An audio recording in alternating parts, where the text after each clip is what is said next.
Patay ang 5 batang magpipinsan matapos matrap sa nasusunog nilang bahay sa Tondo, Maynila. Hindi sila nakalabas dahil nakakandado raw ang fire exit. Nasa frontline balitang yan si Nina Ongpauco. Ako nangyari ito, taon-taon naman ganito, saya.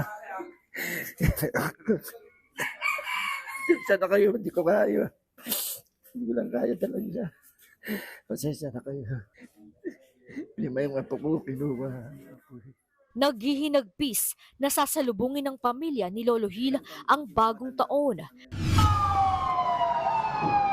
Natrap at nasawi ang 5 batang apo niya sa nasunog nilang bahay sa Tondo, Maynila.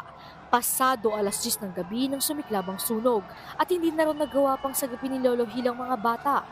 Nasa ikatlong palapag ang mga biktima na edad 8 hanggang 15 taong gulang. Ang 2 sa kanila galing pang Cavite at dumayo sa lugar para doon salubungin ang New Year. Nahirapang makapasok ang mga bumbero dahil sa kitid ng eskanita.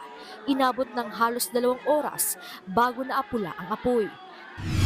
Lumalabas sa investigasyon na natrap ang mga bata dahil nakapadlock daw ang emergency exit door pababa ng bahay. Nag-alay ng 5 kandila sa gitnang bahay na nasunog. Ayon sa Bureau of Fire Protection, nasa 150,000 ang halaga ng pinsala habang inaalam pa ang sanhi ng apoy. Nagbabalita mula sa Frontline, Nina Ongpauco, News 5. Mga kapatid, Jiggy Manikad po, iba na ang may alam at may pakialam sa panahon ngayon. Para sa konkreto, kumpleto at komprehensibong balitaan sa Frontline, mag-follow at mag-subscribe sa social media pages ng News 5.